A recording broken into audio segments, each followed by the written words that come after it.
قدرمن مشر مولانا فضل الرحمن صاحب او تقی عثماني صاحب دغه حکومت افغانستان د خیر په بنیاد سرګندول আফগানিস্তানের স্বরাষ্ট্রমন্ত্রী খলিফা সিরাজউদ্দিন হক্কানি বলেছেন, আফগানিস্তান ও পাকিস্তানের মধ্যে চলমান টানাপোড়েন কমাতে পাকিস্তানি ধর্মীয় আলেমদের এবং ওই দেশের উপপ্রধানমন্ত্রী ও পররাষ্ট্রমন্ত্রী ইসহাক দারের যে বক্তব্য ও উদ্যোগ এসেছে তারা তা স্বাগত জানান। তিনি একই সঙ্গে আন্তর্জাতিক সম্প্রদায়কে আশ্বস্ত করেছেন যে অন্য কোনো দেশের বিরুদ্ধে আফগান ভূখণ্ড ব্যবহার করা হবে না। কাবুলে পৌরসভার কার্যক্রম নিয়ে আয়োজিত এক সভায় বক্তব্য দিতে গিয়ে সিরাজউদ্দিন হক্কানি বলেন, আমরা তাদের সকলের প্রতি কৃতজ্ঞ, প্রশংসা করি যারা আফগানিস্তান সম্পর্কে ভালো ধারণা, নিয়ত ও সদিচ্ছা রাখে। যেমন কয়েকদিন আগে পাকিস্তানে আলেমদের একটি সভা হয়েছিল। আলেমদের সেই সভায় জমিয়তুল উলামা ইসলামের নেতা মাওলানা ফজলুর রহমান এবং মুফতি তাকি ওসমানী আফগানিস্তানের কল্যাণের ভিত্তিতে যে বক্তব্য দিয়েছেন আমরাও তার প্রতি কৃতজ্ঞ। আপনার ইভেন্টের পরিকল্পনা থেকে বাস্তবায়ন এখন এক ঠিকানায়। মেহফিলিস্তান নিখুঁত ইভেন্টের বিশ্বস্ত নাম। আফগান স্বরাষ্ট্রমন্ত্রী আরও বলেন, পাকিস্তানের উপপ্রধানমন্ত্রী ও পররাষ্ট্রমন্ত্রী ইসহাক দার আফগানিস্তান সম্পর্কে কল্যাণকর যে মন্তব্য করেছেন তার জন্য তিনি কৃতজ্ঞ। তার ভাষায়, দেশগুলোর মধ্যে যদি ভালো সম্পর্ক থাকে, ভালো বক্তব্য থাকে, জনগণকে পরস্পরের কাছাকাছি আনার কাজ থাকে, আমরা তাদের সবাইকে প্রশংসা করি, তাদের প্রতি কৃতজ্ঞতা জানাই। রোববারও তিনি ইসহাক দারের সাম্প্রতিক মন্তব্যকে স্বাগত জানান।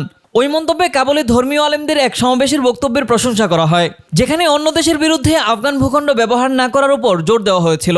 কাবুলের মেয়রকে সম্মান জানিয়ে আয়োজিত ওই অনুষ্ঠানেই হক্কানি করাচিতে পাকিস্তানি আলেমদের পৃথক এক বিবৃতির প্রশংসা করেন। বিবৃতিতে উভয় সরকারকে সংলাপের মাধ্যমে মতপার্থক্য দূর করার আহ্বান জানানো হয়। সিরাজউদ্দিন হক্কানি বলেন, দুই দেশের মধ্যে ইতিবাচক সম্পৃক্ততা এবং দুই দেশের জনগণ পর্যায়ের সম্পর্ক শক্তিশালী করার প্রচেষ্টা যদি চলতে থাকে আমরা তা স্বাগত জানাবো। তিনি পাকিস্তানকে অস্থিতিশীলতামূলক তৎপরতা অনুসরণ না করে আফগানিস্তানের পুনর্গঠনে সহায়তা করার আহ্বান জানান এবং আন্তর্জাতিক সম্প্রদায়কে আশ্বস্ত করেন যে অন্য কোনো দেশের বিরুদ্ধে আফগান ভূখণ্ড ব্যবহার করা হবে না।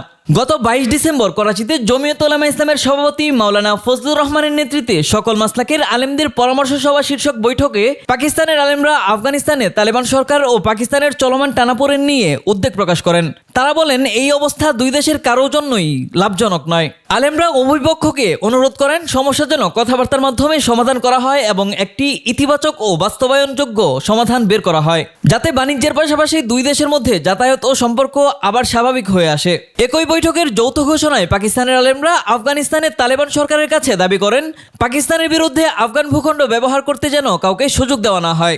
ঘোষণায় তারা বলেন, আমরা ইমারতে ইসলামিয়া আফগানিস্তানকে কঠোরভাবে অনুরোধ করছি তারা যেন তাদের ভূখণ্ডকে ওইসব ফিতনা সৃষ্টিকারী দল ও গোষ্ঠীর আক্রমণ ঘাঁটি হতে না দেয়, যারা সেখানে বিদ্যমান সুবিধা ব্যবহার করে পাকিস্তানে ধ্বংসাত্মক ও সন্ত্রাসী তৎপরতা চালায়। পাকিস্তানি আলেম বা কর্মকর্তাদের এই বারবার উচ্চারিত দাবির প্রসঙ্গ উল্লেখ না করে সিরাজউদ্দিন হক্কানি বলেন, তাদের সরকার দেশ ও অঞ্চলে স্থিতিশীলতা ও নিরাপত্তা প্রতিষ্ঠায় অঙ্গীকারবদ্ধ। তিনি বলেন, আমরা চাই আমাদের দেশে শান্তি থাকুক এবং দুনিয়ার প্রতি শান্তির বার্তা থাকুক, ভ্রাতৃত্বের বার্তা থাকুক, যেন আমরা মানুষের উদ্বেগ দূর করতে পারি। তিনি আরও বলেন, দেশের ভেতরে ও বাইরে আমরা সবাইকে আশ্বাস দিচ্ছি, আফগানরা কারোর জন্য ক্ষতি, হুমকি বা ভ্রান্ত চিন্তার উদ্দেশ্য পোষণ করে না।